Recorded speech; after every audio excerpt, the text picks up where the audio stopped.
All right, everybody. Okay, so this is Annabel Osberg. This wall is her paintings, and she also helped put the party together today. And Thank you. So, Thanks, Annabel. We have Annabel here to give a few words about her work, and take it away, Annabel. First, thank you all for coming, and thanks Kristen and Josh for the opportunity to show our work.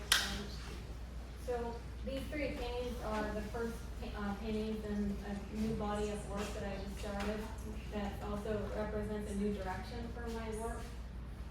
Previously my work was much more like figurative, and you could tell what things were. It was very surreal, but there were like cut up body parts in front of landscapes and things like that.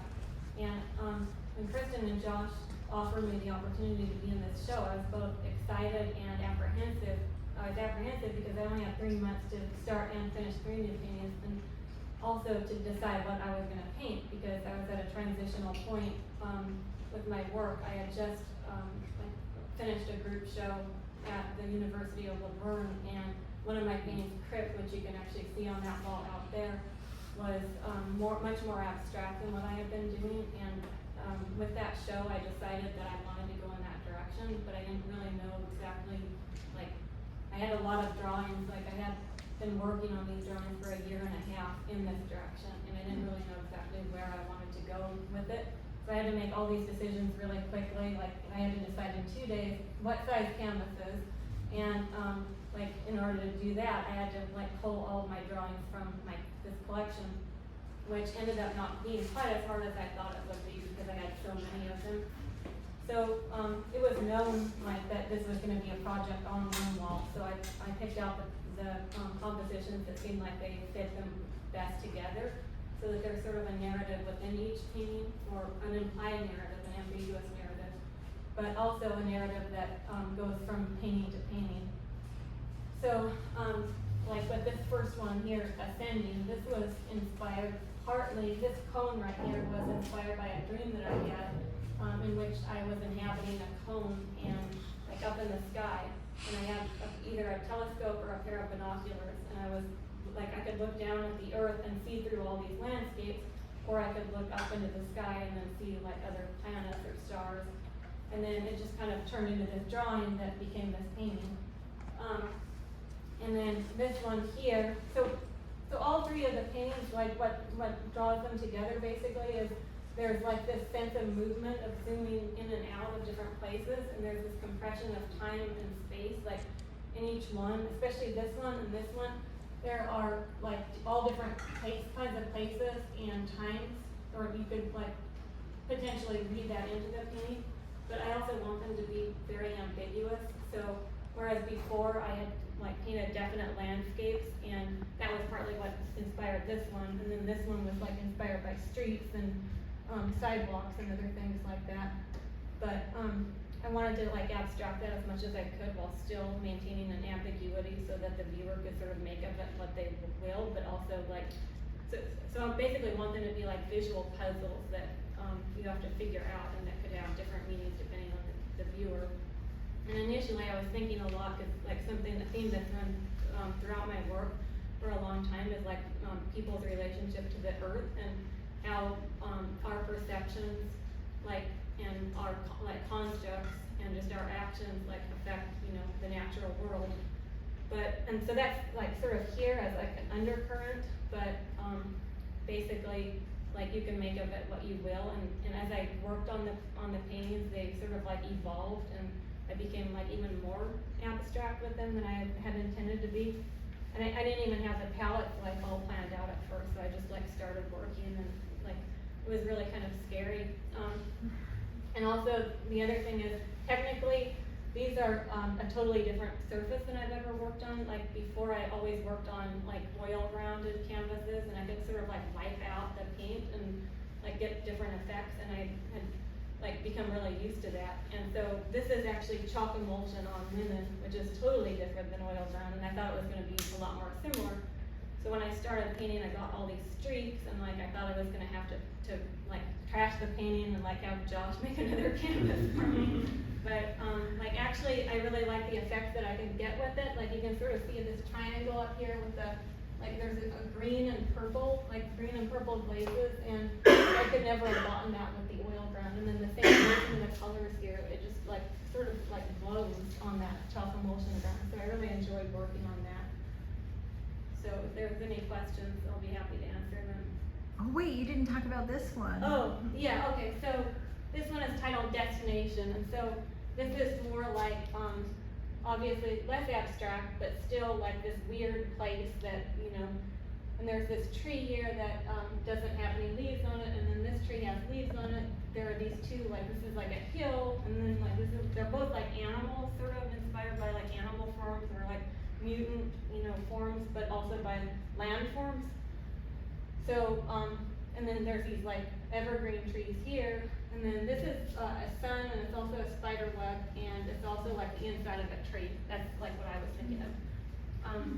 And so this one is called Destination because it's like sort of a quiet place, like after like ascending here, and then this is like there's a lot of motion here, and then this is like a very dark place to be, and then I wanted this to kind of be like a place where you would end up, or like where, you know, the next sequence could happen.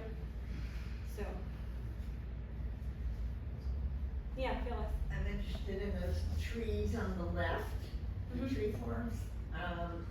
Was that part of the concept of the painting to begin with, or did you just put them in there at some point? No, that was always in the drawing. I Oh. always knew I wanted Okay, that. because when I think if they weren't there, how different it would look. I mean, it would be something very different. Yeah. Yeah, it sort of anchors it in Uh-huh. some kind of reality. How would it be different?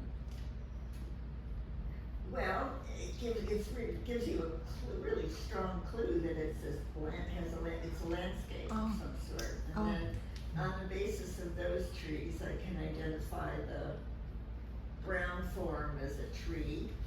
And I guess certainly because of the branches, I can identify those other forms as biological.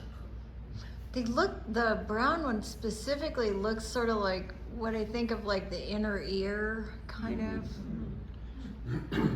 Is that intentional at all, or were you thinking about like sounds? Because I feel like that painting almost makes a sound when I look I at wasn't it. thinking specifically about sounds, but I kind of want them to have this synesthetic quality where they evoke emotion. So like a sound could be an emotion, or, you know, and the way I do these drawings, I kind of get into this like zone, this like it's like where I try to tap my subconscious. So I'm just like not really exactly thinking. Like I start with a plan, but then it kind of just morphs into something else, and then one drawing can kind of morph into another one. And like you have, you know, Kristen has some of the my drawings here, like in the flat files. We have like 20 of those. Happy to show you guys those too. I'd like to see them. Okay. So the background, that yellow, was that spontaneous? Did you lay that in before the shapes on the top? Yeah, I usually, just like what Ferris was saying, I usually work back to front if there is a background. So I try to get the background done first. So I did the whole background first, and I knew pretty early on, like in like thinking about that painting, that I wanted like this space to be yellow, basically. It just felt right. So. It's interesting that you're working back and front, but also within the work you are thinking about how like these cotton ball forms are sort of moving in the distance, and then this ascending or this other perspectival plane is moving back, and then the subtle tree moments where they're sort of descending. It look like the road is taking us deeper. Can you talk a little bit about some of the puffy forms in the Yeah, so everybody seems to have a different interpretation of those, which I really like. I've gotten that they're orbs, I've gotten that they're rocks, and I've gotten that they're like cheese that you would see on the moon. But the original like inspiration for those was like bushes, just like bushes that have been like landscaped on like median strips. But obviously they became something very different, and This one actually kind of like reminds me of a white blood cell or something. I've gotten that they're like cellular, which I like. And I also like recently like was up in Oregon. I went to the Tillamook cheese factory, and I had already come up with this painting before that, but it kind of reminds me of this like conveyor belt thing. But They look like cheese curds. yeah, I wanted them to like glow too, so they're almost like alien. And so this one you can kind of see more like, a little more like detail, like that it's almost like furry or something. And then they just kind of go back into space. And then, this one actually diverged a lot from the original drawing, cause, I decided that once I got it onto this big canvas, I needed like more of these forms. And originally there was like just a few of these, and I added more, and then I also have them separated here, which can have, you know, a special significance depending on your interpretation. Also these like forms here are kind of like fingers, interlaced fingers, so.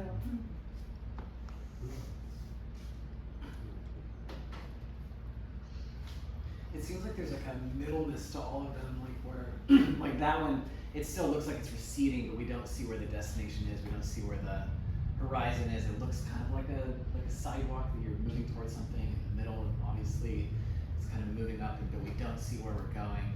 And even the destination painting, like it feels like, you know, it's a destination and it has an end point, but it's still a precipice, and we don't see a horizon there. So like, I was hoping I would come up with a question by the end of speaking right now. I have one. So then maybe that's kind of to the point though. Like, do you feel like that with like this destination thing? Do you feel like there really is a destination there? Or are you interested in things kind of opening up and not really having this terminal point? Yeah, that's a really good question. I think the idea of a destination is interesting because it means that there is an end point, but as I sort of like talked about earlier, it's like also could be the beginning of something else, like another like sequence. So yeah, I mean, I don't really think that, like, it's obviously sort of in a state of flux, like this thing here appears to be moving and like there's movement, and so, you know, nothing is certain, and then like, you know, this is like a sun or a spider web. Well, a spider web is very ephemeral, and then a sun, you know, is not gonna be in the same place, like, and then, you know, it'll get dark. So like with all of my paintings, like I'm interested in like how little we actually know about like reality, and kind of like trying to peel back like what we take to be reality. And one of the things I love about painting is that you can have all these different like spheres in one, you know, canvas. And so to answer your question, like, is it necessarily a destination? Probably not, because I'm gonna do another painting, so. Oh, there's no destination until the last painting. You know, you don't like Is that why you have these kind of, like, I really respond to the, like how you have shadowing and create these sort of illusions of space? I like what you just said about peeling back this kind of, these layers of reality, and like, so you're doing that intentionally to kind of, because it does this kind of push-pull, and especially this one for me, like, I really kind of fell into that when I saw it on my screen, my computer screen before I came, but, yeah, they have this, like a feeling of following or moving through. Yeah. This one, it's like you're almost like sliding down, and then like, where are you going? Like I don't know, like this is really dark here. Like I don't think I'd want to actually be in that world. But yeah, that is like something that I think about a lot.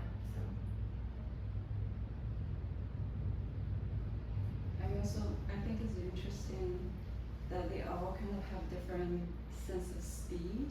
Like this one, it has a sense of sharpness, things move quickly, and this one is slowed down a little bit, and that one is like really slow. So it has, so it's kind of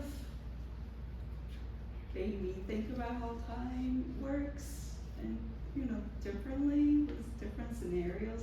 Were you thinking anything about how speed, you know, in relation to time, or? Yeah, that is something, like what I was saying, like compressing different times, and then like the idea that like time is sort of like in a way a human construct, like we experience time differently than, you know, other beings might. And I've studied like in college and grad school, I studied a lot of philosophy, so like asking questions modeled my art really early on, like in grad school, and I think some of that still continues to this day, like just in my mentality about thinking like about like alternate, you know, realities or the nature of reality.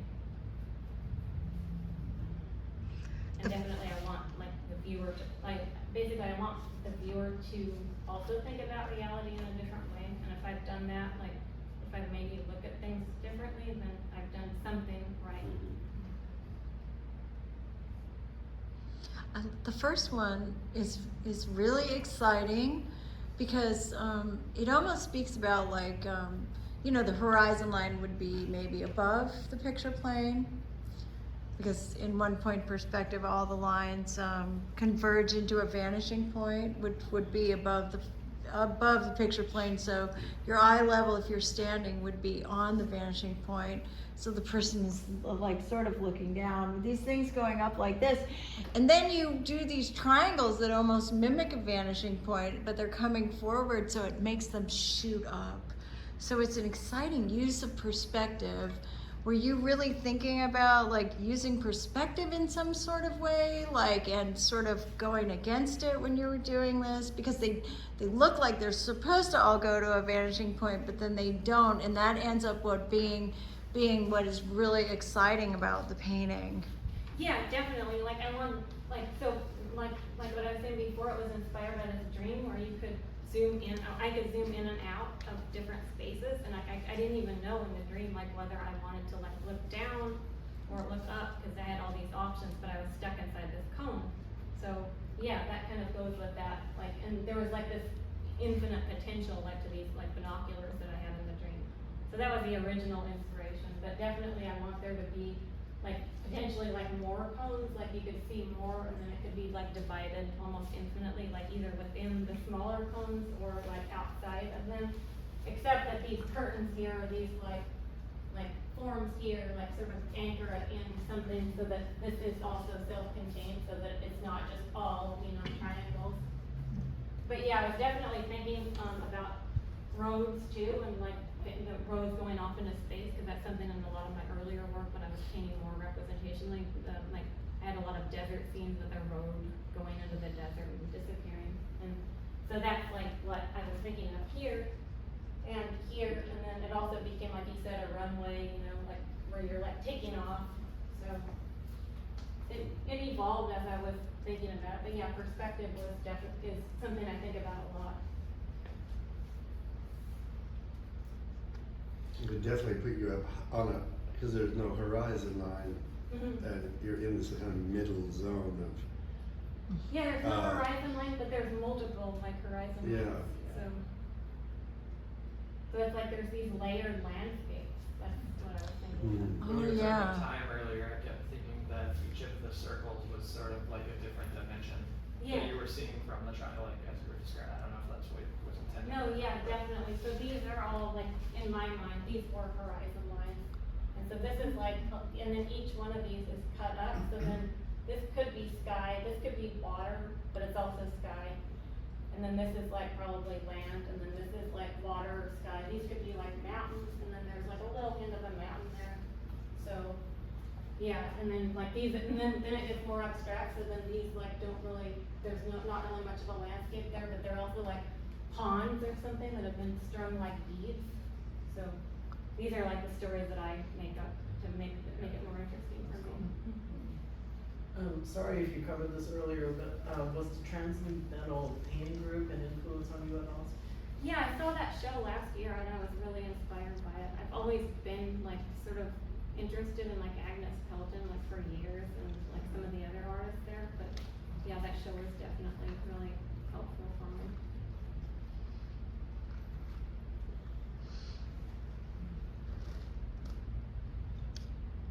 All right.